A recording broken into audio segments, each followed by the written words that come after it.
Assalamualaikum warahmatullahi wabarakatuh.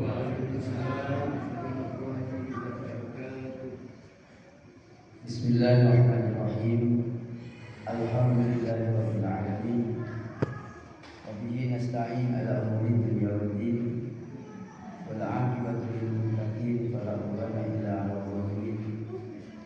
Allahumma shalli wa sallim wa barik ala nabiyyina Muhammad wa ala alihi wa sahbihi wa man tabi'ahum bi ihsan ila yaumil ma'ad. A'udzu billahi minasyaitonir rajim. Bismillahirrahmanirrahim. Wa ma kana al-mu'minuna liya'budu kaffah falawla nafara min kulli firqatin minhum ta'ifatun liyatafaqahu fid-din wa liyunziru qawmahum idza raja'u ilaihim ta'ala muslimin. Amma ba'du, Bapak Ibu para jemaah yang dimuliakan Allah, marilah bersama-sama mengawali pengajian ini dengan membaca kitab. Yang pertama kita hadiahkan, kita aturkan hadiah bacaan ini untuk baginda Nabi Muhammad SAW.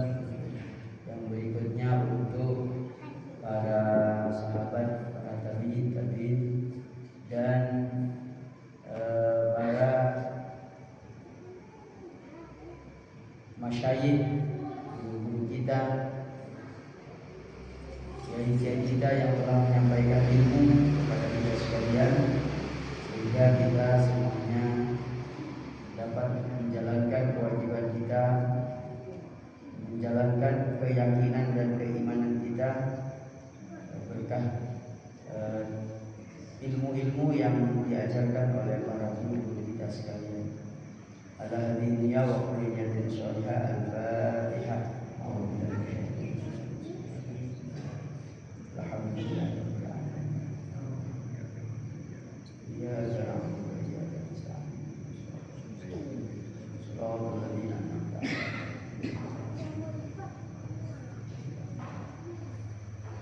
Yang berikutnya Fatihah untuk keluarga panjenengan semuanya yang sudah wafat, baik dari jalur bapak ibu kandung, bapak ibu perempuan, keluarga kerabat semuanya dari keluarga panjenengan. Mari kita doakan yang sudah wafat, semoga oleh Allah Subhanahu wa taala diampuni segala khilafnya dan kemudian alam kuburnya diterangi dengan bacaan doa kita pada malam hari ini. Dan wabil khusus keluarga besar Masjid Nurul Iman, para tokoh-tokoh, para takmir, para pendahulu yang telah mendahului kita, yang telah dipanggil oleh Allah, mulai dari Bapak Widodo, Bapak Haji Abdul Jalil Sudi MAG, kemudian Bapak Muson, Bapak Pandi, semuanya yang sudah mendahului kita. Walaupun tidak disebut namanya, mari kita doakan semuanya, jamaahnya, para takmirnya, para semuanya wis tak terkecuali. Al-Fatihah.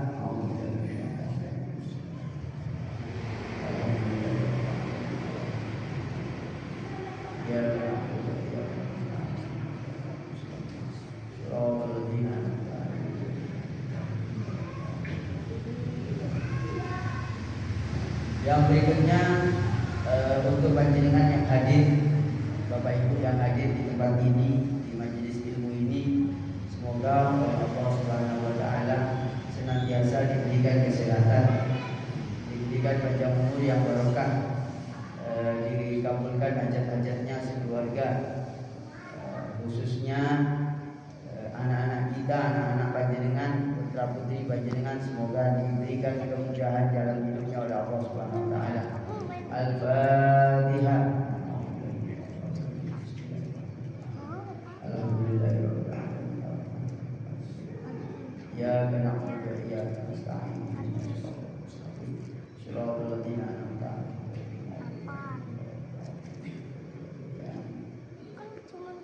Yang berikutnya, yang terakhir, khusus para jamaah yang sedang sakit, semoga oleh Allah Subhanahu wa taala diberikan kesembuhan, khususnya dari jamaah masjid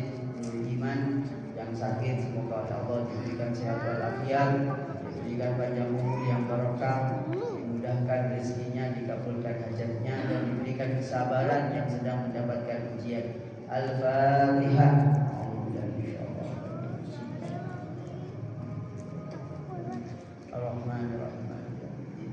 Ya kan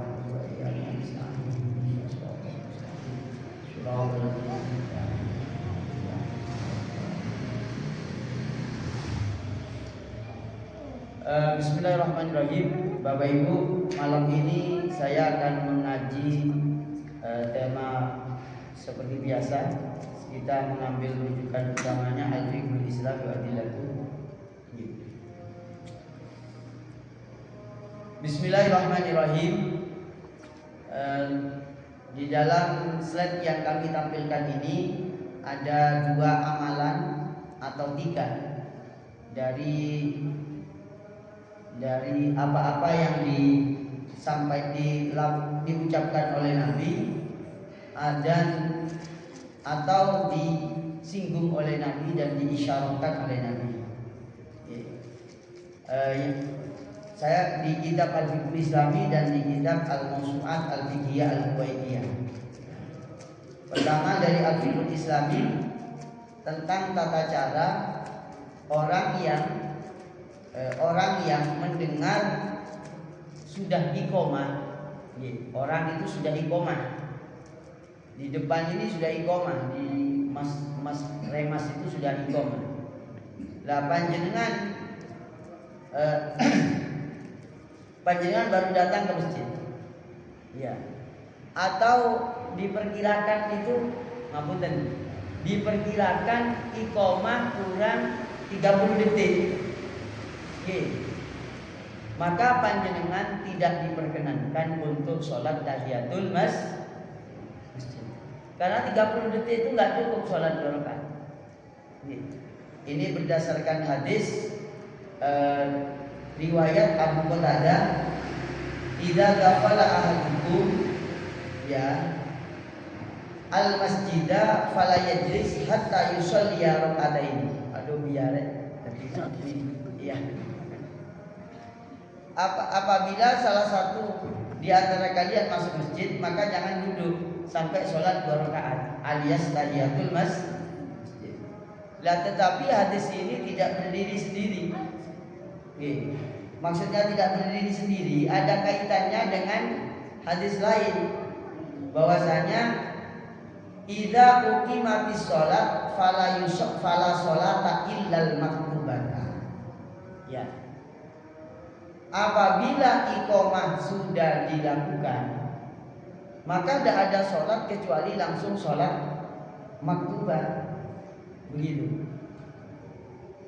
Nah ini sebagian orang itu tak memperkirakan iqomah.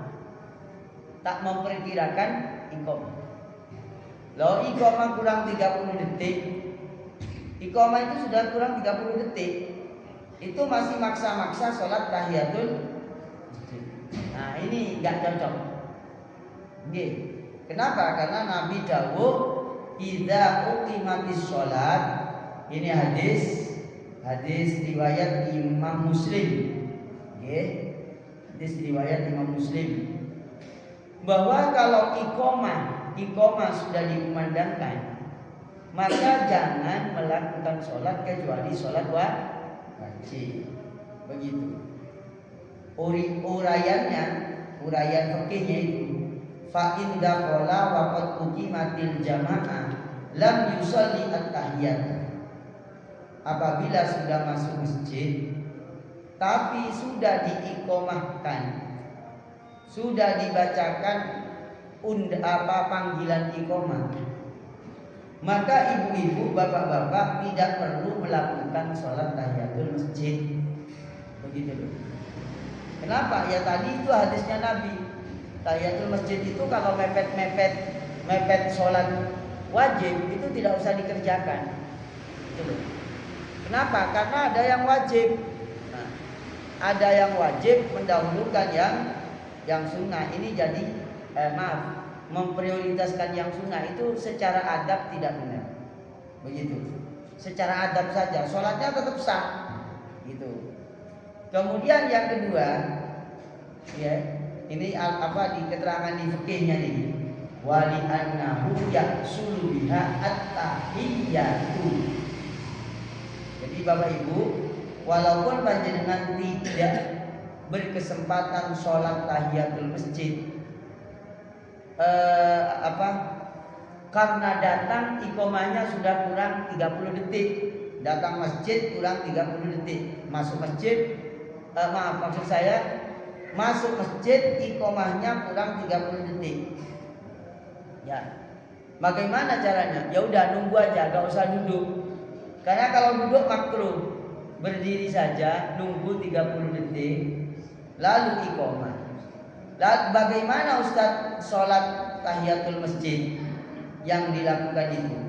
Maaf, yang tidak dilakukan itu.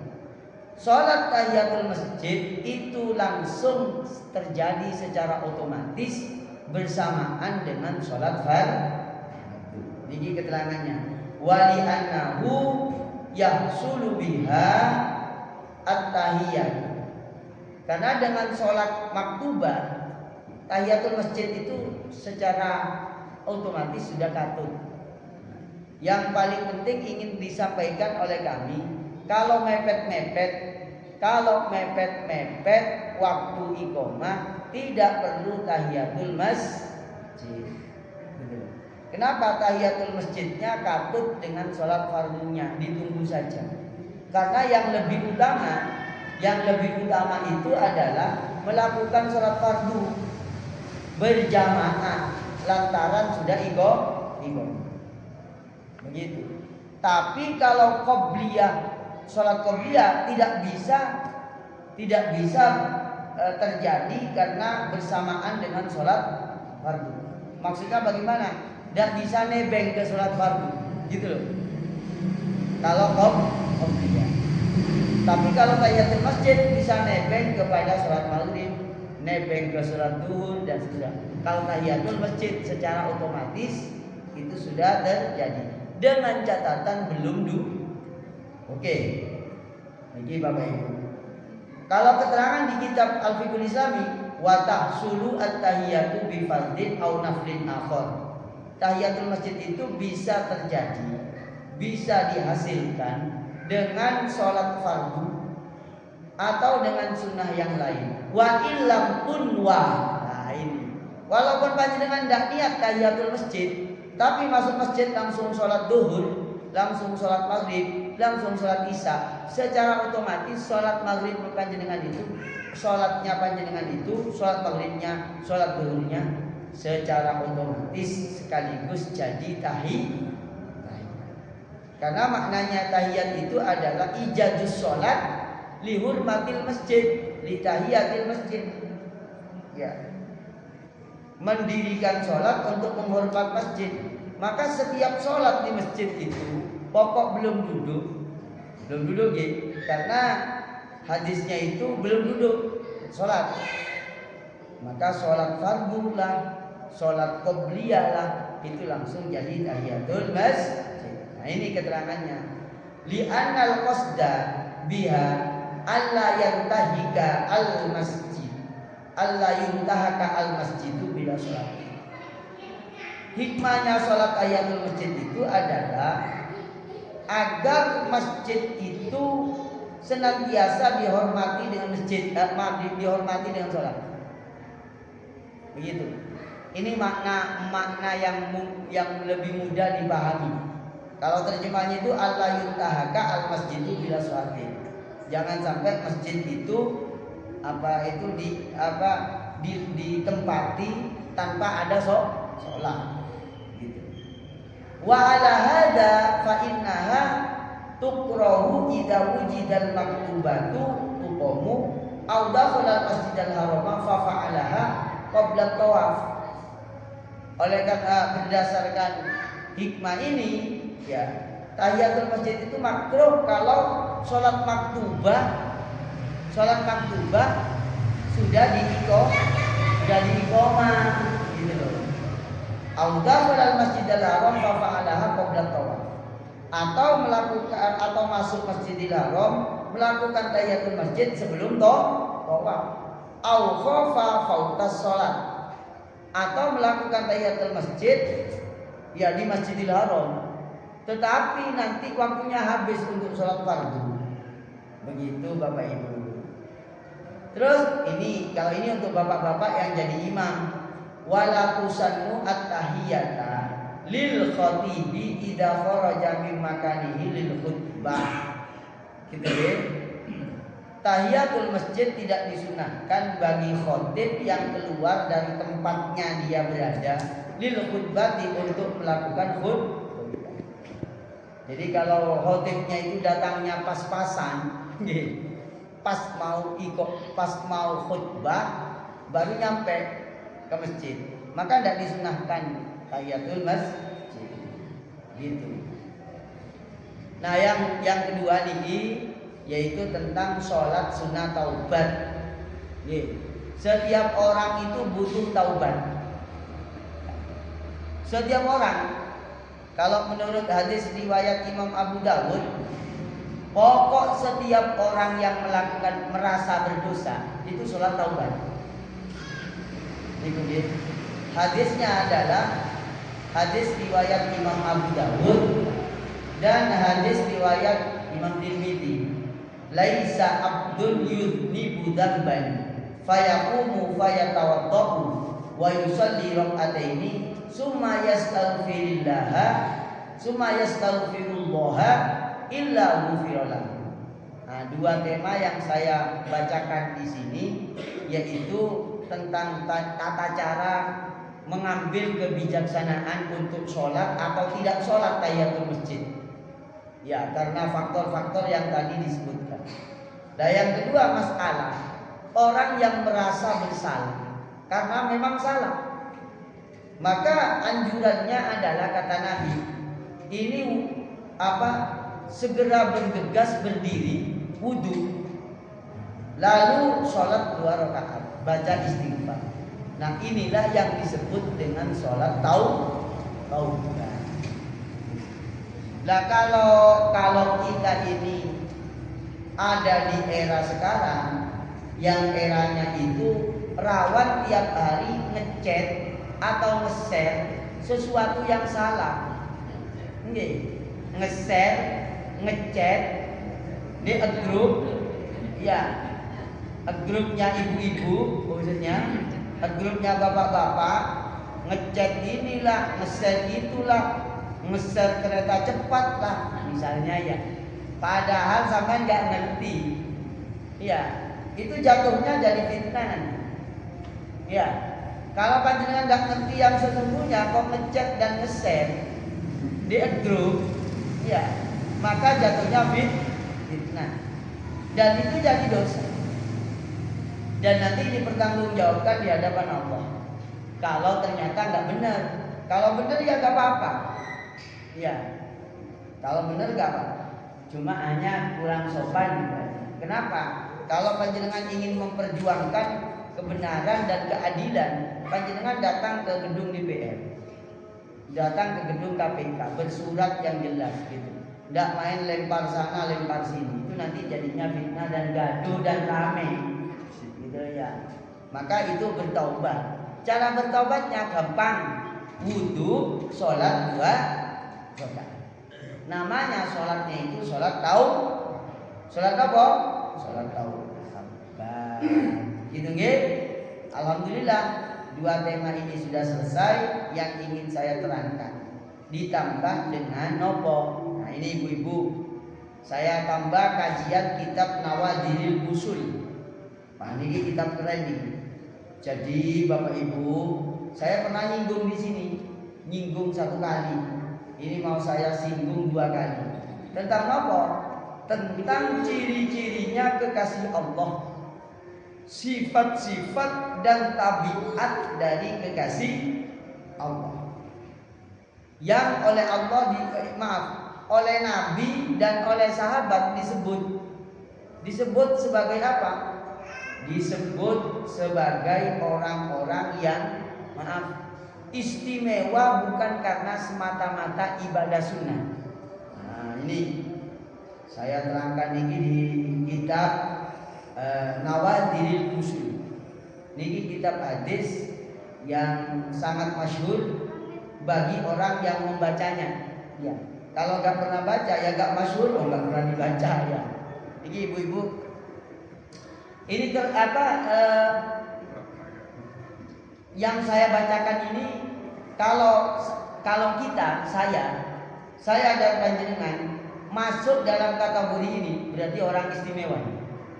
Nih, siapkan pertanyaan-pertanyaannya habis ini. Jadi katanya Nabi, ya, al-abdalu ini dari Ubadah bin Somit. Al-abdalu salasuna rajulan.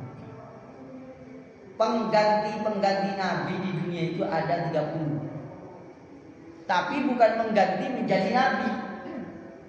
Sifatnya seperti Nabi. Waduh, ini luar biasa. Sifatnya seperti Nabi. Qulubuhum ala qalbi Ibrahim. Hatinya itu sama seperti hatinya Nabi Ibrahim. Terus idza mata rajulu abdalallahu makanahu akhar. Kalau ada dari 30 itu meninggal satu, langsung diganti yang lain. Nah, ini orang 30 ini orang yang memang istimewa, ya, dapat jadi pilihannya Allah. Itu hadis siapa? Hadis Ubadah bin Somit. Kalau menurut riwayatnya Imam Tirmidzi ini hadisnya marfu. 30 orang yang punya karakter seperti Nabi. Sedunia cuma 30.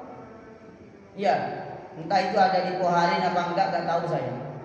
Iya. Lalu ditambah Anas bin Malik. Anas bin Malik berkata, al-budala arba'un. Wali-wali abdal atau kekasih Allah yang menggantikan para nabi, yang karakternya dan sifatnya sama seperti Nabi, itu ada 40. Ya, ada 40. Nah, katanya Imam Tirmidzi, ya, katanya Imam Tirmidzi sama keterangannya tadi. Cuma saya tidak menyebutkan yang 22 ada di Syam, yang 18 ada di Irak. Ini tidak saya sebutkan. Kenapa? Ini konteksnya dulu di zamannya Anas bin Malik. Gitu loh. Tetapi bahwa jumlah yang 40 itu berlaku sampai sekarang. Katanya Anas bin Malik, kullama mata wahidun buddila akhor atau buddila akhor. Kalau ada yang meninggal satu di antara 40 itu, maka Allah gantikan yang lain. Jadi selalu 40. Fa idza kana inda yaumil qiyamati matu kulluhum. Nanti kalau sudah mendekati kiamat kurang 2 hari, kira-kira itu ya, yang 40 itu meninggal semua. Wah, ini katanya Abu Darda, ya, 40 itu, Ustaz yang benar 40 apa 30? Ya, sama benernya. Ya, 40 atau 30 itu sama benernya. Yang 30 itu hatinya seperti Nabi Ibrahim, sisanya tidak seperti Nabi Ibrahim, tapi sifatnya mulia. Nah, katanya Abu Darda, innal anbiya alaihim kanu autadal ardh. Para nabi itu menjadi paku bumi. Kalau sudah tidak ada seperti sekarang, tidak ada nabi, maka Allah menggantikan kaum dari umatnya Nabi Muhammad yang disebut al-abdan. Lam yafdulu bikasrati sobin wala sholatin wala tasbihin. Mereka itu diutamakan oleh Allah sampai mirip-mirip dengan para nabi. Yang mirip itu bukan ibadahnya, ya, bukan karena banyak puasa sunnah, bukan karena banyak sholat sunnah, bukan karena banyak berzikir tasbih. Tetapi apa Ustaz? Wah, ini sing angin. Ada 17 tabiat dan karakter, ya, karakternya orang yang sampai seperti Nabi. Ya, yang ada 40 cuma di dunia. Di dunia hanya 40, sekarang 40. Tapi nggak tahu. Ini tapi kayaknya nggak tahu apa di Bukhari ada apa enggak, saya nggak tahu. Yang pertama, ciri-cirinya adalah husnul khuluq. Akhlaknya baik. Akhlaknya baik banget. Yang kedua, sidqil wara, orangnya waro banget. Yang ketiga, husnin niat. Niatan hatinya itu selalu baik-baik.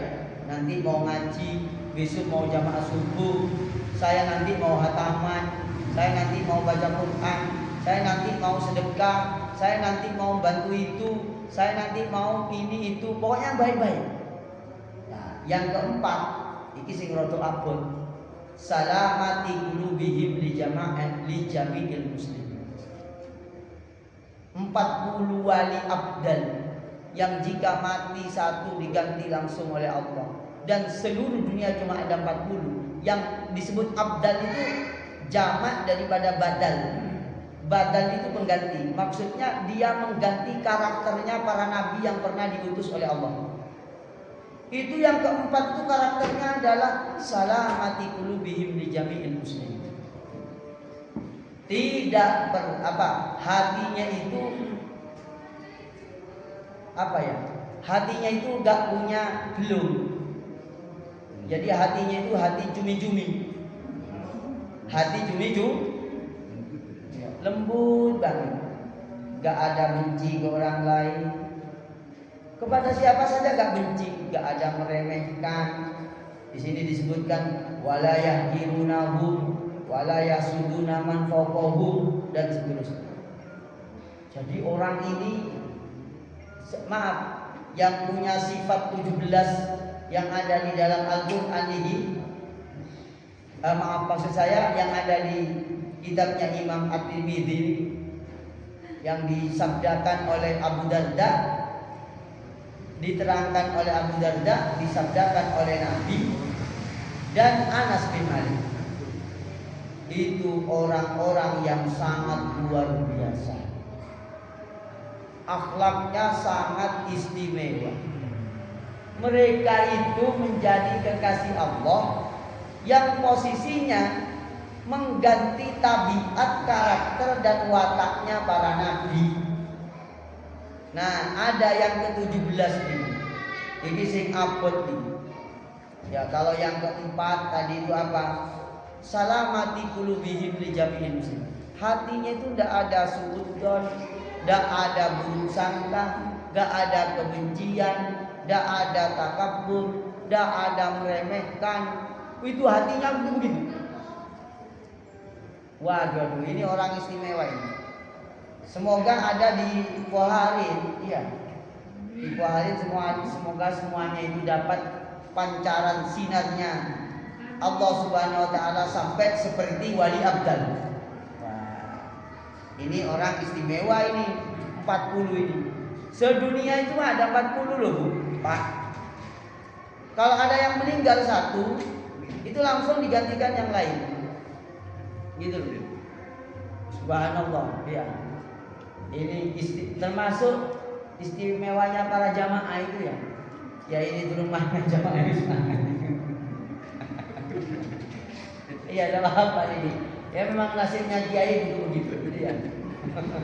Kiai ini ceramah ya. Para santri gitu. Nah, AIP pun kita sekawan gitu ya. Gak habis numpang. Tapi gak apa-apa. Kiainya biasanya dapat berkat lebih banyak gitu ya. Ya Allah. Ya gak apa-apa Bu ya.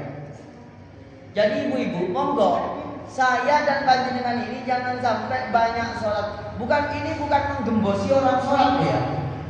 Bukan menggembosi orang sholat sunnah, bukan. Jangan sampai kita banyak ibadah sunnah. Jangan sampai ibadah sunnah, sholat sunnah, baca Quran, sedekah, tapi ternyata hatinya itu elek nang wong. Ojo sampai. Gitu loh.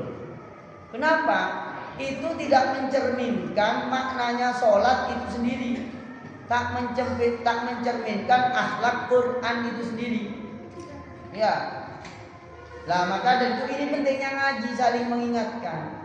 Ternyata kekasih-kekasih Allah itu kuncinya itu noto hati dhisik setelah yang wajib-wajib dikerjakan.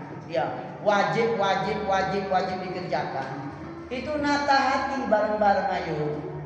Ya, nata hati. Jangan sampai hati kita ini gagal menjadi hamba Allah yang baik. Apa itu? Salamatul qulub li jami'il muslimin. Hati ini selamat, tidak sampai punya punya kerentak yang elek, perasaan jelek, ataupun niatan gak baik dan seterusnya. Begitu ya? Oke. Monggo, pertanyaannya bebas. Butin hadir. Alhamdulillah. Wali Abdal ya. Kayaknya Butin ini wali Abdal ya. Semoga wali Abdal. Oke. Monggo Bu. Waalaikumsalam.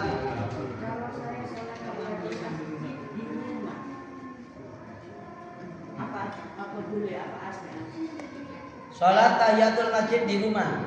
Itu namanya bukan tahiyatul masjid, tahiyatul bait. Enggak boleh, Bu. Enggak boleh. Tahiyatul masjid itu maknanya adalah menghormat otomatis sholatnya di masjid. Kalau di rumah ya bukan tahiyatul masjid, kecuali rumahnya jadi masjid. Misalnya, mohon maaf, panjenengan di rumahnya, mohon maaf nih, amit sewu.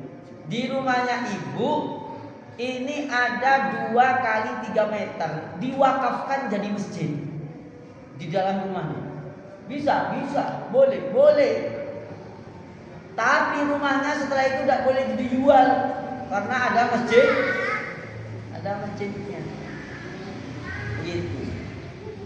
Begitu Butin ya. Jadi nggak boleh sholat tahiyatul masjid di dalam rumah. Karena tahiyatul masjid itu dilakukan untuk menghormat masjid dengan sholat. Nah kalau di rumah kan bukan masjid. Nah kalau pengen banyak sholat, rumahnya pengen jadi rumah yang mulia, rumahnya ditempati sholat namanya sholat sunnah mutlak. Sholat apa? Sholat sunnah mutlak. Yang penting bukan setelah subuh dan bukan setelah asar, bukan setelah sholat asar dan bukan setelah sholat subuh. Niku pun Bu, biar rumahnya berkah. Kenapa? Kanjeng Nabi memerintahkan di rumah itu apa? Di rumah itu ditempati sholat. Sholat apa? Sholat sunnah tahiyatul masjid, sholat mutlak, terus sholat apa lagi? Sholat tahajud, sholat qobliyah, ba'diyah, boleh di masjid Bu. Astagfirullahaladzim. Gara-gara Butin nih dia. Iya. Apa gara-gara wis gak fokus ketok jajan itu? Ya Allah, saya ini kalau ngaji di Masjid Nurul Iman itu hati saya ini plong banget. Kenapa kok plong banget ya? Kenapa? Ini Masjid Nurul Iman itu adalah the first mosque. Wah, ya. Masjid pertama saya berkarir, berkarir menjadi penceramah ini. Ya Masjid Nurul Iman. Barokahnya Abah Jalil, Pak Bambang, Pak Widodo, Pak apa sih tadi itu? Pak Muson, Pak Pandi, Pak Sinten? Ya semuanya udah, ya semuanya termasuk yang hadir ini ya. Akhirnya sampai lumayan viral sekarang. Ya, mulai masjid kapan di api, orang ini ya kapan di api, sampai api. Alhamdulillah. Napa malih Butin pertanyaannya? Saya kira bukan hanya Butin kok punya banyak pertanyaan ini. Monggo.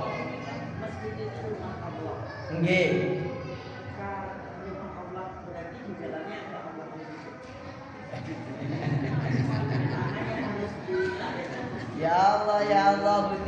luar biasa ini ya.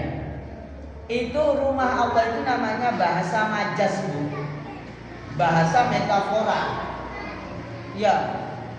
Jadi Allah itu tidak butuh tempat. Kalau Allah menempati suatu tempat, ya berarti Allah itu kecil deh. Iya. Kenapa kok disebut Baitullah, rumah Allah? Karena ini rumah tempat bersujud, beribadah kepada Allah. Gitu.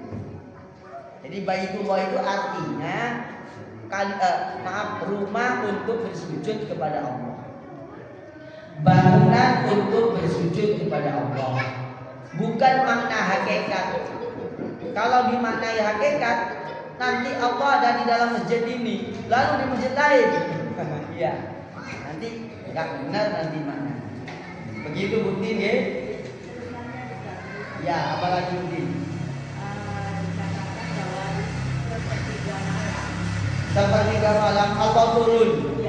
Ya pasti sudah sama tahu maksudnya pertanyaan itu. Kemudian ada juga bahwa katakanlah bahwa Allah dekat, lebih dekat dari terus gimana ini? Subhanallah. Ini Putin ini sering ngaji YouTube. Terus ini semuanya paling dekat. Karena memang tidak privat ya. Tapi gimana penjelasannya? Oke. Sebenarnya ada lagi pertanyaan dengan Ibu kalau dilanjutkan. Kalau sujud itu Allah paling dekat dengan kita. Dan kita paling dekat kepada Allah waktu sujud. Hadis riwayat Imam Abu Dawud. Nah, ini saya terangkan. Butin ini kan rupanya pinter banget gitu. Iya. Jadi ini namanya dekat itu ada dua macam. Ada namanya qurbul masafah. Dekat jarak. Dekat jarak. Lah, kalau dekat jarak itu namanya benda material. Saya dekat dengan Pak Bin, duduknya gitu. Tapi kalau kita dekat dengan Allah, itu bukan qurbul masafah. Ya. Bukan dekatnya jarak dalam arti physically, secara fisik. Melainkan adalah qurbul ijabah. Gitu. Dekat pengkabulannya. Berarti qurbul maknawi. Ya, al-qurbu al-maknawi, dekat secara maknawi. Misalnya Butin dulu bukan sekarang ya. Butin dulu hatimu sangat dekat dengan hati. Wah. Itu masa dekat-dekat nempel kan enggak kan? Enggak. Maksudnya perasaannya begitu dekat kepada Allah. Begitu. Demikian ya, satu. Yang kedua, Ustaz, di dalam hadis diterangkan, ini kalau Butin itu nonton YouTube saya sudah menerangkan bab Allah turun ke langit dunia di sepertiga malam. Itu ada di YouTube saya, kurang lebih ada 7 episode. Saya menerangkan itu. Allahu yanzilu ila sama'id dunya fi sulusil lail al-akhir. Allah turun ke langit dunia, turun nuzul ke langit dunia di sepertiga malam yang terakhir. Lalu memanggil-manggil, ma min mustaghfirin fa aghfiru. Siapa yang minta ampunan, aku ampuni. Fama min sa'ilin, siapa yang minta, saya kasih. Gitu. Apa itu maksudnya turun? Turun itu artinya adalah turunnya rahmat Allah. Gitu. Turunnya rahmat. Ini saya terangkan di beberapa kali sudah saya terangkan ini. Itu begitu Butin maksudnya. Sama dengan hal bahwasanya Allah itu lebih dekat dari kita, lebih dekatnya kita dengan urat nadi kita sendiri. Ya, apa maksudnya itu? Maksudnya bukan dekat secara hissi, secara indrawi bukan, tapi secara maknawi. Allah Subhanahu wa taala meliputi kuasanya itu meliputi kita. kuasa Allah itu meliputi diri kita. Ilmunya Allah meliputi diri kita. Saking dekatnya Allah itu sampai melebihi dekatnya kita dengan urat nadi sendiri. Gitu. Jadi bukan dekatnya, bukan dekat hissi, tapi dekat maknawi. Gitu. Begitu Butin. Tas Buti. Jadi kalau Allah turun itu bukan Allah turun dalam arti physically, tapi artinya adalah rahmatnya. Satu. Arti yang kedua itu adalah malaikat yang membawa rahmat, membawa perintah Allah turun di sepertiga malam. Maka barang siapa yang minta di sepertiga malam, Allah kabulkan karena turunnya rahmat pada saat itu. Gitu loh. Keterangannya di mana? Ya banyak di kitab syarah. Di kitab syarahnya Imam Muslim, syarahnya Imam Imam Ibnu Hajar menerangkan ini. Subhanallah. Saya ini kalau sudah pengajian di sini ini Bapak Ibu, terus terang mau ini sungguhan ini. Pasti saya kepikiran Butin. Semoga hadir. Soalnya kalau nggak hadir, pengajian ini seperti gak pengajian. Maka Butin ini pahalanya luar biasa. Insya Allah ini wali abdan di antara yang 40. Iya, insya Allah tapi insya Allah kan ya. Coba ge. Oh aduh ya Allah subhanallah. Malaikat kenapa Bu? Apalagi yang mencatat apa itu kanan kiri bahwa yang baik dicatat kanan kiri. Jumlah manusia, jumlah malaikat itu apakah sebanyak jumlah manusia di dunia? Atau tidak cuma sekedar apa tadi? Bukan fisik ini. Kalau malaikat itu jumlahnya kita belum pernah melakukan sensus, jadi saya. Ngapunten Budin, pengapunten. Jadi malaikat itu kita tidak tahu jumlahnya, saking banyaknya. Saking banyak. Sebagian disebutkan oleh Nabi sab'una alfa malakin, 70.000 malaikat dan seterusnya. Itu sebagian saja yang disebut, sebagian kecil. Nah, keterangan-keterangan tentang jumlah pasti tidak ada. Itu Bu. Dan kita hanya mengimani bahwa malaikat itu misalnya di surat Ar-Ra'd. Moga panjenengan misalnya membaca surat Ar-Ra'd ayat 11. Nanti diingat-ingat ya. Surat apa? Surat Ar-Ra'd ayat 11. Tentang apa? Tentang Allah Subhanahu wa taala membersamai apa? Membersamai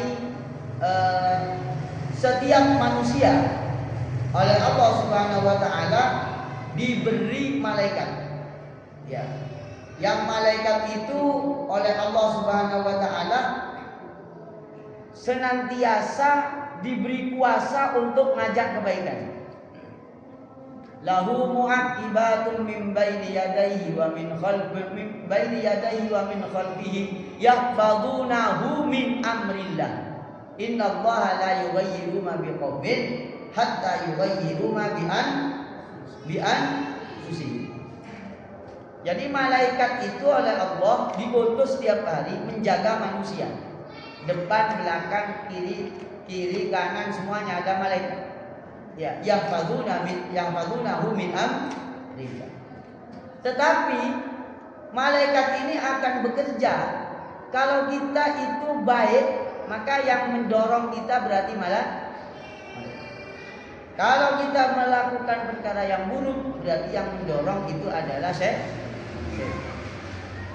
Maka Allah mengatakan innallaha la yughayyiru ma biqaumin hatta yughayyiru ma bi anfusihim. Allah tidak akan merubah nasib suatu kaum apa yang ada pada diri kaum kalau kaum itu tidak berusaha. Artinya bagaimana?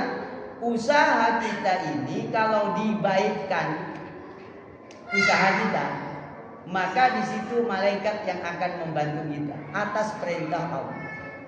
Begitu. Jumlahnya berapa? Ya tak terbatas. Tidak ada batasan jumlahnya malaikat. Wallahu a'lam. Semoga bermanfaat.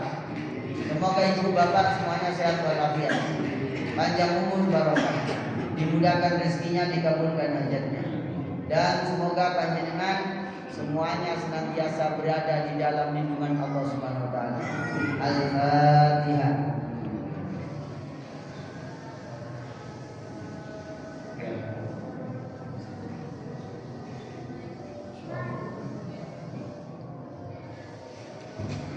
Subhanakallahumma wa bihamdika asyhadu an la ilaha illa anta astaghfiruka wa atubu ilaik. Assalamualaikum warahmatullahi wabarakatuh.